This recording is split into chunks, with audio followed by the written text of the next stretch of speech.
I ran to represent the people who built this country, and now watch it being dismantled by people who don't understand it. And worse, don't even like it. This week, the Prime Minister stood before this country and promised more of the same. A new housing bureaucracy, a new set of buzzwords instead of a budget, and more red tape instead of results. And not a word, not a single word about oil and gas pipelines or the workers who drive our economy. Let's be honest with Canadians. We don't need to renew the consensus on immigration, the one that's fueled the Liberal political ambition for a decade. We need to rebuild this country for Canadians. We don't need to gaslight working families into acceptance of out-of-control immigration while wages stagnate, house prices explode, and services collapse. We need to restore common sense and put Canadians first in their own country. We don't need more empty promises. We need paychecks you can raise a family on, homes you can actually afford, and streets you feel safe walking down. We need less gatekeeping, less government, and a whole lot more grit. I promise to rip this place down to the studs and start rebuilding a country we can recognize again. The Prime Minister this week showed he's here to do the opposite. Behind the pageantry and parades, he disrespected the Crown by using the King to deliver a tired and empty speech, meant to distract Canadians from a simple truth. He's still stumbling forward on the heels of Justin Trudeau's failed record. Mr. Speaker, I have deep respect for our institutions, but what Canadians needed this week wasn't ceremonial flourishes, they needed substance. Not sentiment, but solutions. Not more speeches from elites in suits, but action from people in coveralls. The farmers, the builders, the rig hands, the parents wondering how they afford groceries and heat at the same time. Canadians are tired of being lectured.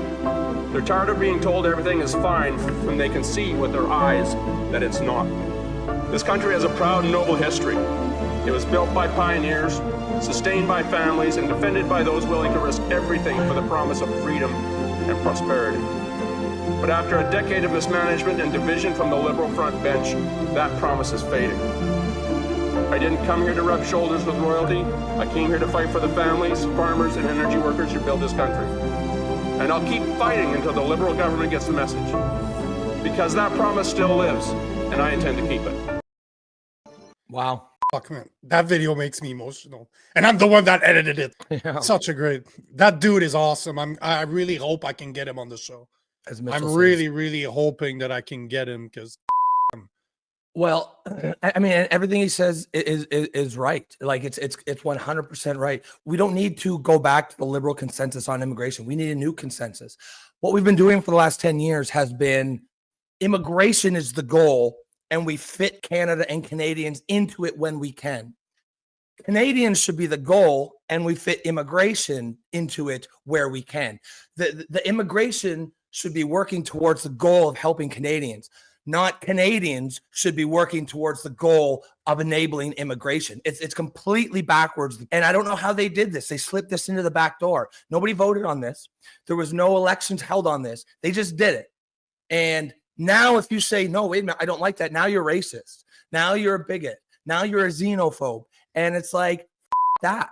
That's everybody needs to speak up against this. Those of us on the left like me and those of us on the right like you who have been speaking about it for a while, we all need to recognize that this is a real problem. I can only imagine if we would have had a Pierre Poilievre ready to talk like that. Start delivering speeches like that. Is he a MP or is he a member of provincial parliament?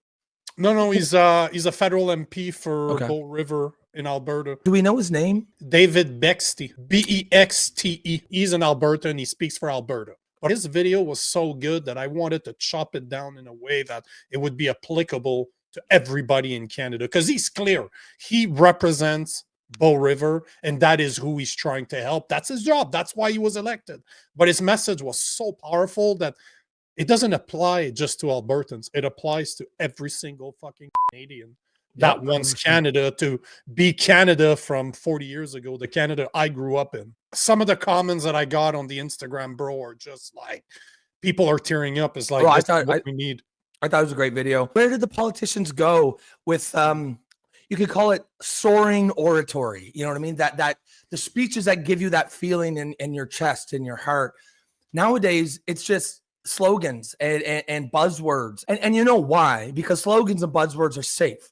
They've been ran through so many focus groups. Everybody knows, they know, okay, this does not offend 63.2% of people. This is acceptable to 71% of people. It doesn't jazz anybody up. It doesn't get anybody, because that kind of oratory, the speech that makes you feel something, is by definition risky. It's politically risky, and nobody wants to take that risk. But we need to get back to that time where you listen to a politician speak. When's the last time you heard a politician speak and he made you feel something? This guy actually touched me. Like when I was listening to his video, no music, no nothing, he's just talking, I could feel the passion. This to me is exactly what a politician should be sounding like. He should be in there to say, you know what? F what's going on right now. F the way it is. We need to drop the shit that we're doing right now and take care of Canadians. Remove all the fluff and let's do what's right for Canadians. Plain and simple.